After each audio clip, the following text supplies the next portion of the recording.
Three of the number one seeds are already locked in, folks, and they're all in action against ranked opponents this weekend. It is a perfect slate as we turn the calendar to March.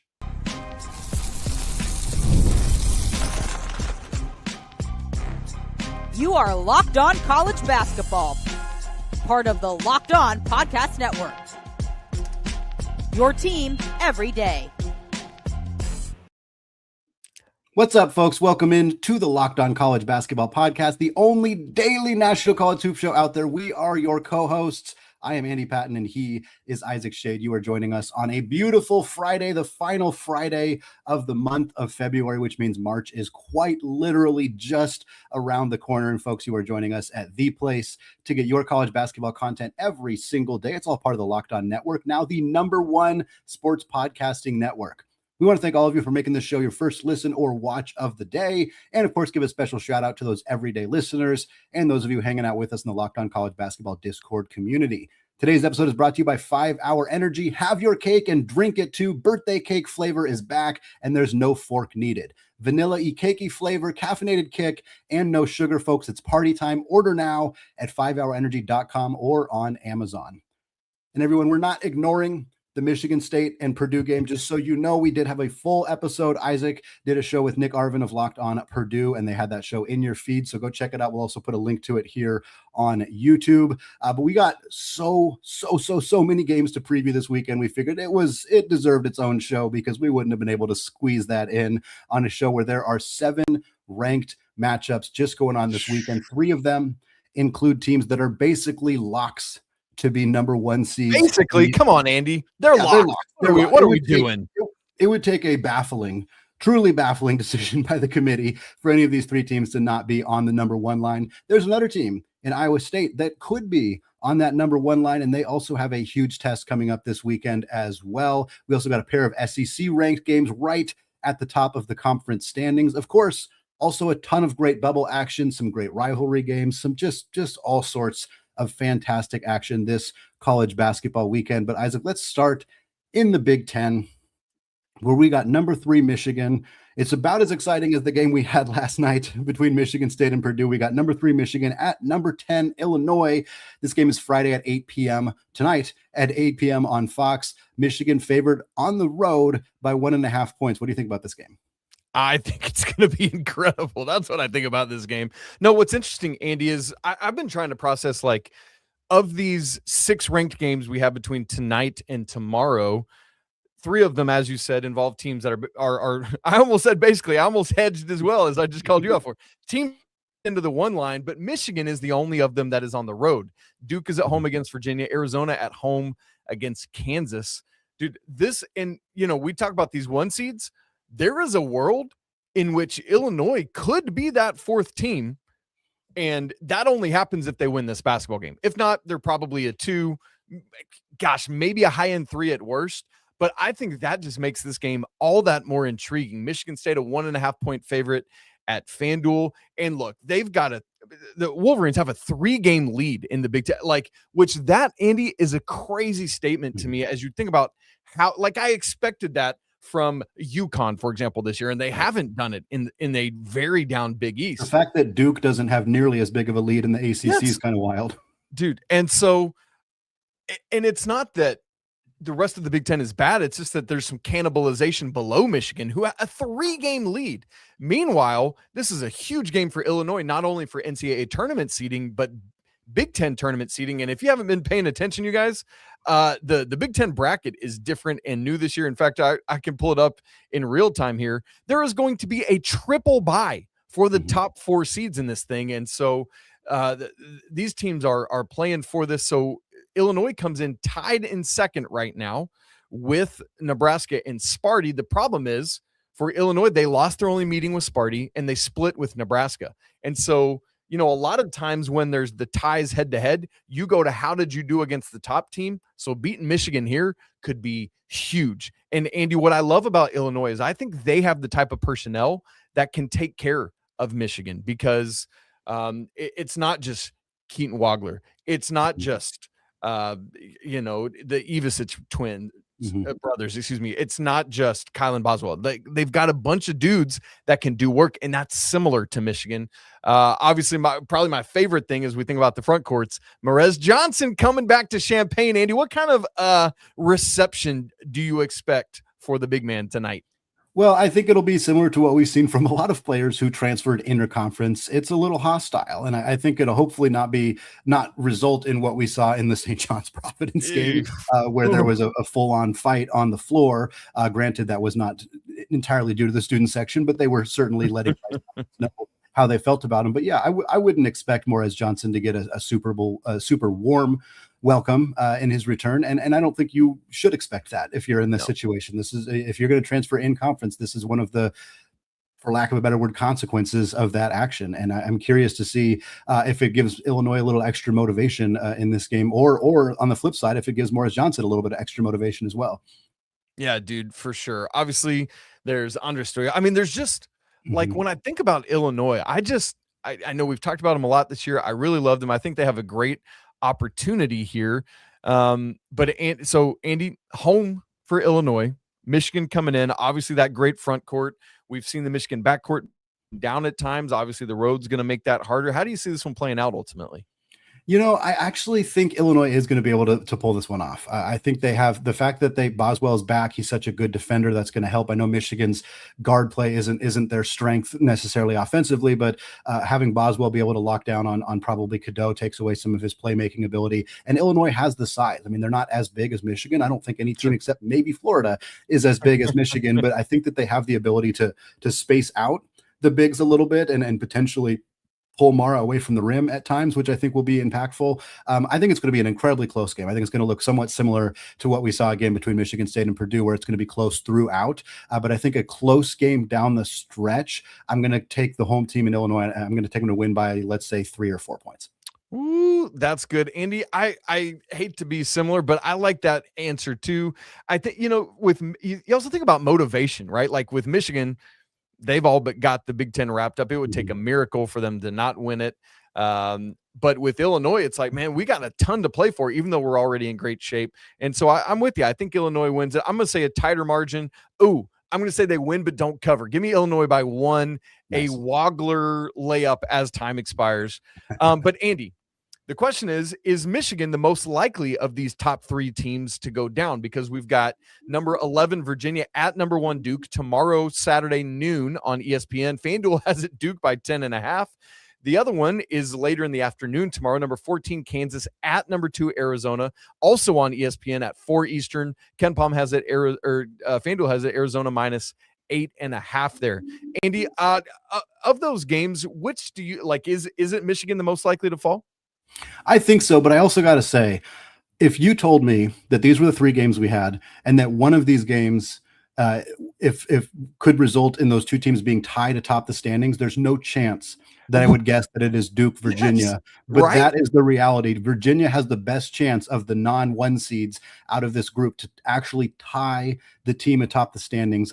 Our good buddy JJ Jackson of Locked On Blue Devils said it on a recent squad episode. Not enough people are talking about Virginia, the fact that they could literally tie Duke. And I don't think they will, because it's at Cameron, and Duke is just an absolute wagon. But the fact that that is a distinct possibility shows how just flat out good this Virginia team has been throughout the season. But I do think Duke wins. I do think Arizona wins.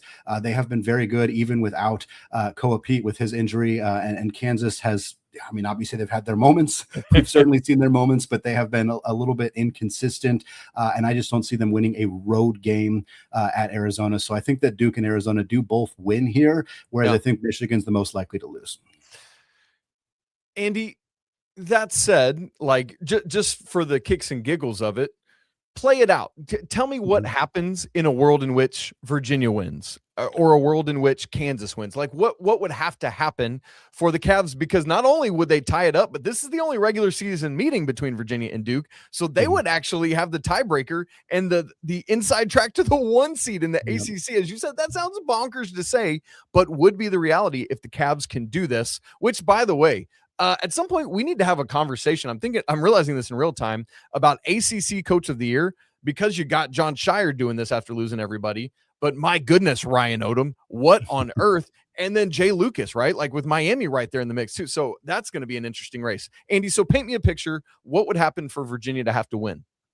Their front court would have to play extremely well, and we know they're capable of that. They have Grenlow and DeReader, phenomenal rim protector in Grenlow, just a lot of size and ability. I think if they can slow down, I mean, it's been hard to slow down Boozer, but if you can take away some of his ability, and if you can, eliminate Gangba as an offensive weapon for Duke, force Duke to beat you with their backcourt, force Isaiah Evans to have a good game, and he might. And if you're Virginia and you get beat because Isaiah Evans scores 30 on 7 made threes, I think you just tip your hat and you say, okay, absolutely, that's how we lost. And he's more than capable of doing that. But I would certainly rather get beat that way than by, letting Boozer run the offense the way that he has. And Virginia is one of the few teams that I think has, certainly, I think the only ACC team outside of fully healthy North Carolina that really has the ability to slow down slow down Duke's front court. And I think you have to throw everything you can at Boozer, at Gangba, and force Duke to beat you with that backcourt. And I think there is a path.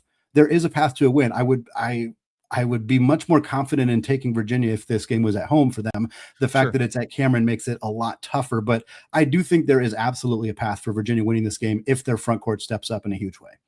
Well, and interestingly, I mean, you think about like Jakari White has led this team in scoring recently, and you've got many options there. Malik Thomas, obviously really good. Chance Mallory has really been interesting and impactful coming in. And so, yeah, I'm really interested to see how this game plays out. Could be sleepy. It's noon. I wish it was later, but whatever. Andy, I'll paint the Kansas picture then, since I asked you to do the Virginia side of it. I mean, the clear and obvious answer is this is a game where DP just goes off and plays 38 minutes. Like that. But I think the less obvious answer is that it's a combination of where it's a massive DP game. He's not been as efficient lately, but also getting a lot from Kansas for both Melvin Cancel and Trey White, who are these, like, if the three of them can be a triumvirate, and then we've seen like obviously Flory can do it really well, but Bryson Tiller has been coming along well for Kansas. And so if you just get what you typically get out of them in that game, like, Arizona to me is the most complete team in the nation, Andy. When we start picking our national champions, I'm going to say, I don't know if they're going to win it, but Arizona's the most complete to me. Kansas has some of the horses I think that we've seen to be able to stick with them. So curious to see how it plays out. Yeah, the only thing I'd add on that is Flory Badunga having a monster game on both ends. I mean, you mentioned him offensively, but defensively, I think if he's keeping Toby Awaka off the glass and keeping this Arizona team and Krivas and slowing them down offensively, because Arizona does need to play through their bigs at least a little bit with their offense not relying so much on the three-point shot. And if Badunga can be a shot blocking machine, I think that could really slow down Arizona as well. That's a great point, Andy. Going to see what can happen. Obviously, for Jayhawks, a great opportunity to like solidify a 3 seed in the NCAA tournament. And man, that in a year where we've got these high level 1 seeds is going to be really important. Well, a potential 4th number 1 seed is also in action Saturday. Can Iowa State take down a JT Toppinless Texas Tech squad? Plus, Andy, we've got a pair of ranked matchups atop the SEC. All that coming up here in just a second. Right after I tell you about 5 Hour Energy, I want to welcome you all to the 5 Hour Energy Flavor Draft. We're looking at every aspect. You know which tasty flavors are the best and which might be sleepers that you need to check out as well. The board is set, the flavors are ready, and only one can take that top spot. And you all, for me, that top spot goes to strawberry banana. This is my favorite, like milkshake or yogurt flavor or smoothie flavor. And so knowing that 5 Hour Energy has that, I was like, yes, give me that right now. I love the strawberry flavor up front, the banana taste you get on the back end. It's so good. But I'm maybe even more excited about my sleeper pick. Why? Your boy Isaac is a Georgia boy, so I love anything peach. And man, like, there is nothing better in this world than a fresh mango. My family and I, we like to go down to Mexico and the Caribbean quite a bit. And I'm like, give me all the mangoes I can handle. So this peach mango combo, man, that is unlike anything else. Check it out. You should do the same. Go find your new favorite flavor of 5 Hour Energy shots, available online at 5hour.com or on over at Amazon. Hey, let me also tell you about Game Time. The biggest stretch of the college basketball season is almost here. You all know it. Buzzer beaters, bracket busters, unforgettable moments that everyone's talking about the next day. Being there for something like that, man, that is bucket list stuff. But it's often hard to get in the door because There's long queues as you're trying to buy tickets. You got dumb like extra fees on the back end. No. That's where our friends at Game Time come in. They give the advantage back to you with constant innovation. It's how you unlock amazing tickets and experiences in just a few taps. So simple to use. They've got a Game Time guarantee, meaning 100% legitimate tickets delivered on time at the best price. And the best part of it all is what you see is actually what you pay. There's no stress, no guesswork, just a smooth experience with Game Time from start to finish. And that's exactly what you need during the busiest time of the season. We've got a massive SEC matchup on tap in Rupp Arena this weekend. Rupp is hosting a big-time showdown between Vandy coming to visit the Wildcats. Tickets still available. You can get in for as cheap as $110, and you know how hard it is to get tickets when Big Blue Nation is afoot, so go check that out right now. Take the guesswork out of buying college basketball tickets with Game Time. Download the app, create an account, and use code LOCKEDON for $20 off your first purchase. Terms apply. Again, create an account, redeem code LOCKEDON for $20 off. Download the Game Time app today.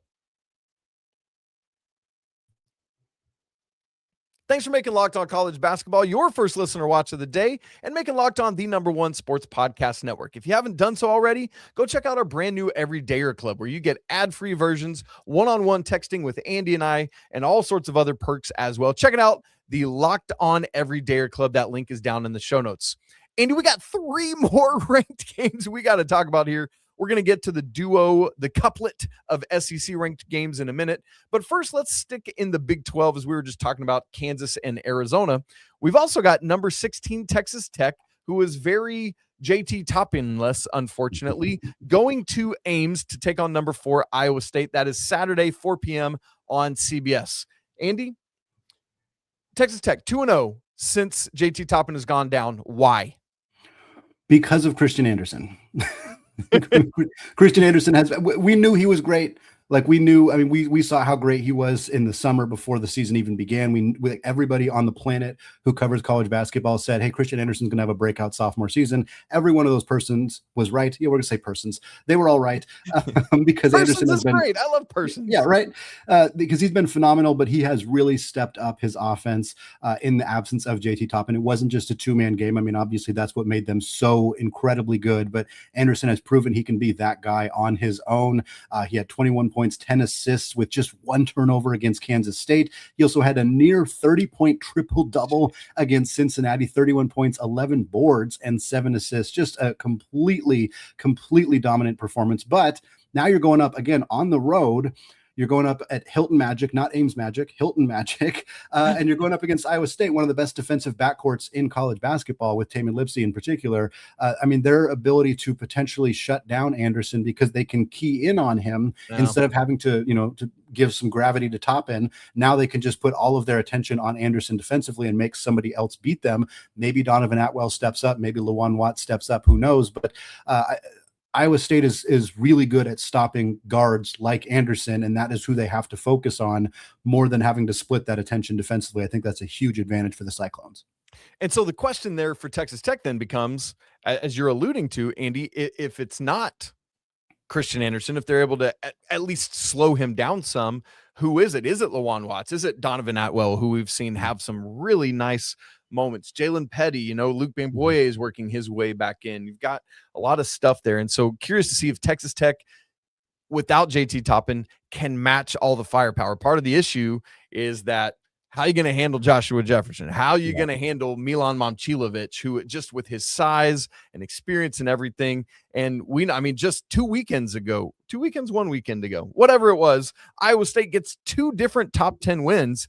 And Andy, they're looking at this thing you might think, man, Texas Tech is the really motivated team here because they got to prove who they are without JT Toppin. Let's not forget, Iowa State's trying to say, give us that 4th 1 seed, right? And so Iowa State has a ton to play for. The building is going to be electric. I cannot wait to see this game, which, by the way, is tipping on CBS at the same time as as the Kansas-Arizona game. So we got Big 12 duo going on. Make sure you got multi-view going for that. Andy, who ultimately is going to win this thing? Ken Palm has it Iowa State -7. Yeah, I think Iowa State's going to win. I think the fact that they can throw Jefferson on probably on Watts and shut him down effectively, or Atwell, because they don't have to use him on top end. I just think, and Jefferson's going to be such a matchup problem for Texas Tech offensively as a hub. And then of course you mentioned Momcilovic. Yeah, I think Iowa State's going to win. I honestly wouldn't be surprised if they win this thing in double digits. I don't think it's going to be a blowout. Wow. I think Texas Tech is good enough to keep this thing like respectable, but I think it'll end up ultimately being Iowa State by like 11 or 12, something like that.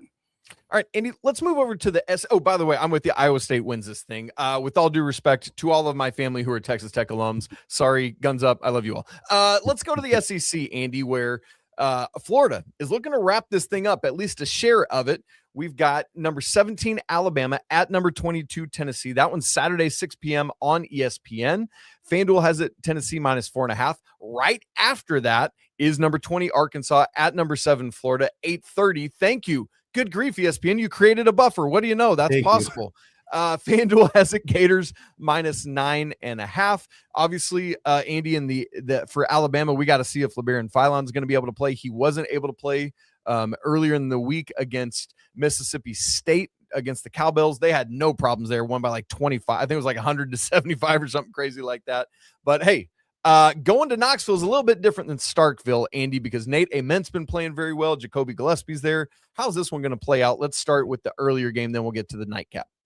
I want to say, I was thinking about this as you mentioned the buffer that ESPN built in, because the Gonzaga St. Mary's game tips off at 10:30 p.m. on ESPN. So they built in a half an hour buffer between the SEC games, but for some reason did not build in a half an hour buffer for I don't know why. ESPN is confusing and confounding in that way. But for those Gonzaga fans out there listening, that's probably the last game Gonzaga will have on ESPN, because they're not going to be part of the media deal as they move into the Pac-12. Anyway, let's talk SEC basketball. Alabama, Tennessee. Yeah, I think this is going to be fascinating to see how Tennessee is able to kind of try to slow down Philon in particular, and this really, really good backcourt. I think a big part of this game is going to be Amari Allen's performance as well. He has just been, so good for Alabama as of late. But you also mentioned Nate Ament, and I was looking at this earlier when I was looking at the SEC page on KenPom, and you know how KenPom has the top 5 like KenPom player of the year in each conference. Nate Ament is number 5 on that list in the SEC, a guy that,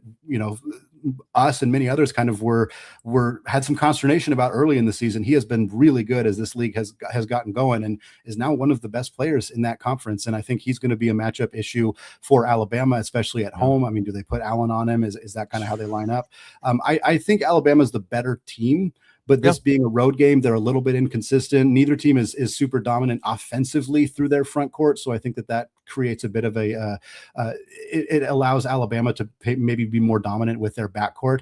I do think the Crimson Tide go in and get a W here. They really need it. They can keep pace to potentially, at least they can move up to second place on their own in the SEC if they win this game, and if Arkansas loses to Florida. And then they're also going to still be at least in contention if they win out and Florida loses to potentially be tied at number 1 in the SEC. It's going to take a little bit of a miracle. It would take Florida really stumbling, but they can at least do it as long as they pick up the win here. Yeah, because what's interesting is these are the teams at the top of it, but none of them, there's 2 more SEC games for each after this. And unless I've looked at schedules wrong, none of them play each other again. And so the likelihood for Florida to win out, where are you at, Florida?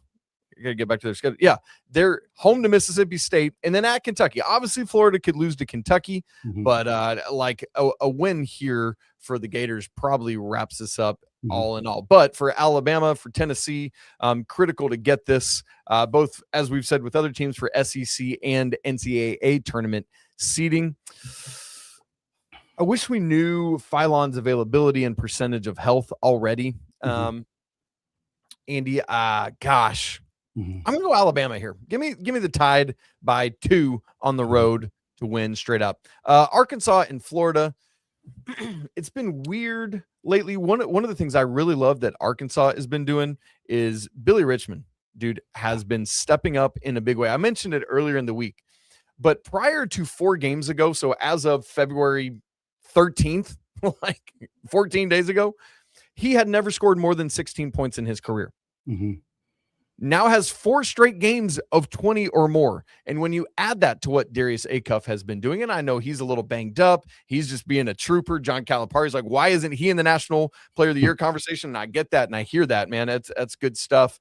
I just think, man, too much Florida here. Arkansas is great.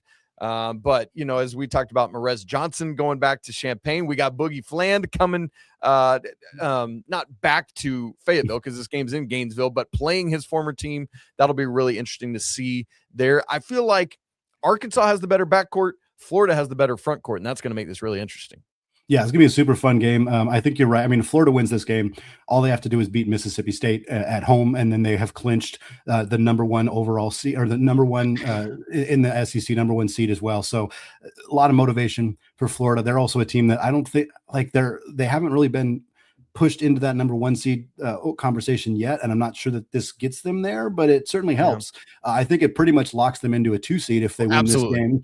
Especially if they win at Kentucky, they're fine as a 2 seed, and they might. And then if they win the SEC, I could absolutely see them vying for that 1 seed spot, especially if Iowa State and Houston beat each other up. And UConn, if St. John's wins the Big East tournament or something. Yeah, if St. John's wins the Big East tournament, I think Florida's probably your 4th number 1 seed. I think at that point they would probably deserve it. I mean, they haven't lost since that kind of confounding game to Auburn. Before that, their last loss was that Missouri loss, and that's not a good loss for them, but it's also not a terrible loss. So I think Florida's absolutely in a position to do that.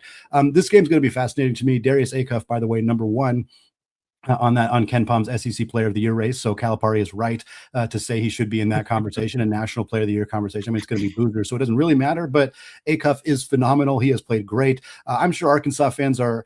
I mean, obviously the game is on the road for them, but I don't even know how much negativity they're going to feel towards Boogie Fland because they just have a much better point guard right now. Like Darius Acuff is clearly that guy, with no disrespect to Boogie, but Acuff is absolutely phenomenal. Arkansas's front court has been something that I've kind of talked negatively about early in the season, but they have proven me wrong. They have been very good at times this year. Florida's a whole different animal. I don't think their front court is going to outplay. You can still prove you wrong and not be as good as Florida's front court. Right, exactly. Like just because they're good doesn't mean they're going to dominate Florida at home. Like Florida's front court is just is a whole different animal, like I said. But I do think that Arkansas has at least enough there where their guards could potentially carry them to an upset here. Having said that, I am going to pick Florida. FanDuel has it 9.5. I wouldn't be surprised if this is about a 5 or 6 point game. I think that Arkansas is going to keep this one close, but I do think Florida ultimately is too good on the glass, too good in the front court. If Tommy Houck has a big game, I think he's a matchup problem for Arkansas, and I think they ultimately win. But good shout on Billy Richmond. He's been phenomenal. Andy, that's a great point. This line is too big. Florida's going to win the game, but Arkansas covers. By the way, you've said who number 1 and 5 is on that SEC algorithm. Like, do you at Ken Palm? Do you have it pulled up? I know we're short on time, but it's one of those like who's 2 through 4. I want to guess. Absolutely. Give me a guess. I got it pulled up. Okay, I feel like Tommy Houck's got to be on it. No, I would have thought so, but no. No, there is somebody from Florida, but it's not Houck. Well, that's wrong. I mean, I guess it's got to be Condon then. Yep, Condon's number 4. That doesn't make sense to me. Phylon. Yes, Phylon is number 3, and the other player is not in either of these games for reference. Ooh. Who else? Not in either of these games. Maybe. Oh, Tyler Tanner. Tyler Tanner. I figured you would get there eventually. Yep, he's number 2. Great. Okay, I like it. Except, right? Like, shouldn't it be Houck instead of Condon? What are we doing? Yeah, Condon's probably more impactful defensively, I guess. But yeah, I would think it would be Houck too. All right, whatever. Keep us going, Andy. Well, folks, the bubble's going to pop for a handful of teams this weekend. It's almost March. This is the last dance for some of these teams to prove they belong in the NCAA tournament. We got a big-time double bubble matchup in the SEC. We got some other great games to talk about. All that coming up here in just a second. But first, folks, today's episode is brought to you by Coast. Coast Pay is giving Locked On College listeners up to $2,000 credit for your business when you get started today. And if you manage a crew, maybe construction or HVAC or landscaping, any operation where you have trucks on the road, you already know how messy gas and materials spending can get. Cards get shared, receipts disappear, and month end turns into a real headache. CoastPay fixes all of that.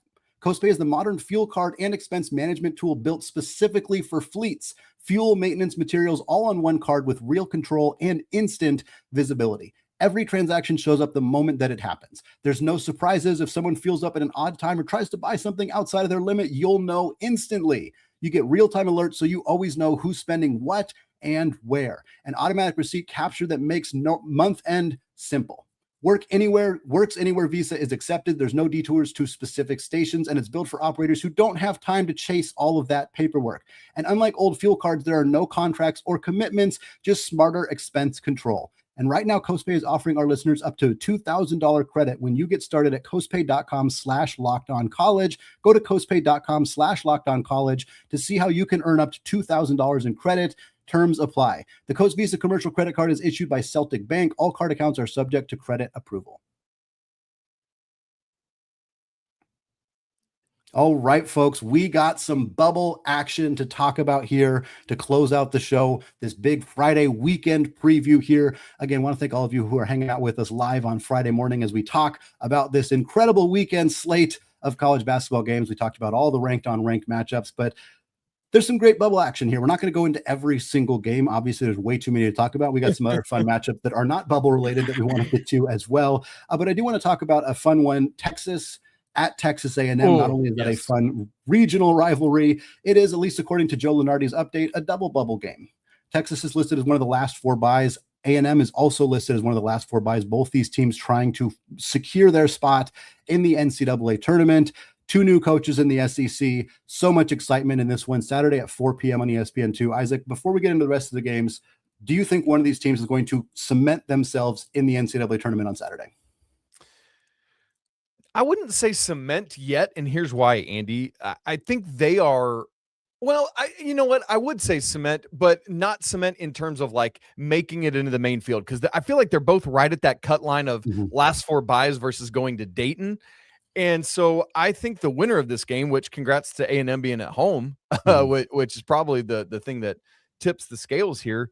But what's interesting, Andy, is you look at Lunardi's bracketology right now, the bubble side of it, each of the last 4 byes and the last 4 in are all 5 SEC schools. There are 11 total schools he has in right now. 5 of those 11 are like right at the back end of it. It's so interesting as compared to last year where it was like so secure. But yeah, I mean, it's like at some point we got to get 68 teams into this thing. And it's yet another year for, hey, the bubble's pretty soft. And like, why are we talking about expanding? So yes, I do think that whichever of the teams gets this win probably leapfrogs Georgia and Mizzou, who are right above them in last 4 byes. I feel more comfortable and confident with one of those. So yes, in answer to your question, in our double bubbliest game of the weekend in this age-old rivalry, A&M and Texas, give me the Aggies to win and really secure an NCAA tournament berth, as I believe you and I both predicted preseason in the first year for Bucky McMillan. Yep, I think A&M wins this game. They got Kentucky at home and then LSU on the road. I will say LSU on the road is absolutely not a game they can screw around with. I think if you lose that game, it kind of undoes any of the goodwill you get from winning this basketball game. So they got to make sure they take care of business there. But I think for A&M, if they beat LSU and they split these 2 games between Texas and Kentucky, win one of them, lose the other one, I think they're probably going to be safely in the field. Texas lose this game, and I think there's a lot more pressure on you to do at least something in the SEC tournament in order to make sure you're in. We also got Mizzou at Mississippi State. Again, for Mizzou, this is just a game you cannot lose. It's not that you need to win it, it's that you cannot lose this game on the road to Mississippi State if you're Dennis Gates' team. If you do, I think you're suddenly, they're a last 4 bye right now. I think you fall into that last 4 in play-in territory, maybe even fall all the way out of the picture altogether. Andy, another thing I'm looking at is there are multiple ranked teams on the road at bubble teams. And I'm very curious which of those bubble teams can do something for themselves. So we've got, for example, Michigan State coming off that win at Purdue, stays in the Hoosier State and is at Indiana Sunday, 3:45 on CBS. Indiana right now, last 4 in. Purdue, fresh off of that loss, is in Columbus to play Ohio State Sunday at 1:30. Ohio State on the outside looking in right now, but right there in first 4 out. Number 12, Nebraska is at USC. Man, that West Coast trip, you don't want to mess around with that. USC first 4 out. And so can Arenas and company do something here? That one is Saturday, 4 p.m. Andy, I think out of those, it feels like Indiana would be the most likely to win. My reason being, Purdue's going to be pissed that they lost. They're going to be highly motivated. I know there's the Bruce Thornton of it all, but still. And Michigan State, like Indiana, Assembly Hall is such a difficult place to go play. And while, like, yes, it's a cross-country trip for Nebraska, I just feel like I just Nebraska should beat USC. I'll just say it that way. So I would think of those three, Indiana is the most likely to win and really help themselves. Yeah, it's a kind of a classic trap game in a sense for Michigan State, coming off of a major win, going on the road against a team that's not as good, but obviously a hostile road environment. Like, I don't think that Tom Izzo's team is going to necessarily not come into that game prepared. But I do think that there's a reason to think that Indiana, who's pretty pissed off after their loss to Northwestern on that bit blown call by the officials on that Tucker DeVries 3-point attempt, like they know they need to win this game to get back into the good graces of the committee. So I think that's a game that I could absolutely, of these three for sure, I think Indiana's the most likely. And honestly, I wouldn't be surprised at all if the Hoosiers do pull off a win there. A couple other ranked ones. These are ranked teams at home. So the bubble team it's going to be a hard shot for them to win. You got, man, what an opportunity if they do. Good. Absolutely. A huge opportunity for both Virginia Tech and Seton Hall. Virginia Tech on the road at North Carolina, Saturday, 8:30 on ESPN2. Seton Hall on the road at number 6 UConn, Saturday at noon on FS1. And somehow Seton Hall seems to always be able to take down UConn. They play them really tight every single year. This would be a shocking win for Seton Hall. A big time loss for UConn kicks them out of the 1 seed conversation. So they're going to be highly motivated to win this game. But for Seton Hall, I mean, this is them fighting for their life. They're next 4 out right now. So is Virginia Tech. So they're like barely even in the bubble conversation, but you go get a win at a top 6 team for Virginia Tech. You get a win at a top 20 Carolina team. You might be able to do something here. Do you think either of these teams are realistically have a shot to pull this one off? So this type of game, Andy, what I'm looking for both Carolina and UConn is, can they match the desperation level of Virginia Tech and Seton Hall, right? Like, obviously UConn, Carolina, they're both firmly in the tournament, but they both have things to play for as well. UConn, we've talked about that 4th 1 seed. UConn has the inside track, I believe, to do that. They got to win this game, and then they need to win the Big East tournament. For North Carolina, they're trying to solidify their standing, kind of hold water while Caleb Wilson's out. And I think both the ranked teams win this game at home, should be in great shape there. But if one of them did it, I think because of the history that you just talked about, Seton Hall would be the one that would make sense more than the other. Andy, one other game I want to make sure to mention here is a kind of a last hurrah here, where number 9 Gonzaga is on the road at St. Mary's. The final regular season game for Gonzaga in the West Coast Conference. Man, I know for Mark Few, he does not want to go out losing to Randy Bennett in his last regular season West Coast Conference game. Yeah, it's funny, this game, because Gonzaga beat Portland on Wednesday and because St. Mary's in the second half obliterated Santa Clara on Wednesday, this game doesn't have as many stakes as it could have. Gonzaga has already locked up the 1 seed in the WCC tournament. St. Mary's is the 2, Santa Clara is the 3. Those things are all locked and loaded. Nothing in this game will change that. But it's not like that means there's a lack of motivation. I mean, this is the final game between these 2 teams in the regular season. This has been one of the best rivalries in college basketball in the last 20 years. Gonzaga has lost 3 out of 4 in Moraga in the last couple of years. And Gonzaga wins this game, they cement their solo first place in the WCC regular season. If St. Mary's wins, they will tie. Now, Gonzaga again has the tiebreaker, but I don't think Gonzaga wants to share their final regular season title in the WCC, a conference they have dominated for 25 years. They want to win this thing outright. Graham Ike wants to cement WCC Player of the Year. He does that if Gonzaga wins this game on the road over Paulus Morauskas and the Gales. Like, this is an incredibly fun, exciting matchup. I cannot wait to see how it plays. I'm sad that I think if these 2 teams do play each other in the non-conference going forward, that it'll probably be at the Chase Center or in Las Vegas or some stale arena environment instead of on the road where it is absolutely booming, thundering loud. I'm disappointed that probably won't be something we see going forward. You never know. Maybe these teams will be willing to do it. But yeah, this is going to be, it's sad that we're 37 minutes into the show and we finally get to this game, but there's just so many other good games. I mean, we haven't even talked about Vanderbilt at Kentucky, which is another massive game that I think I would want to touch on a little bit, and Louisville Clemson. I mean, both huge. Louisville at Clemson has massive implications for the ACC. Vanderbilt at Kentucky, obviously Kentucky's fighting for some seeding and some pride in their league here, and Vandy's kind of stumbled as of late. This is a big opportunity for them to go get a win at Rupp. Man, I just it's insane, Andy. There's so much good basketball. I know we say it every weekend, but college basketball is on one this season, dude. And as we look around the country and NBA teams are regularly tanking and people can't figure it out, like what a time for college basketball. So here's to another great weekend.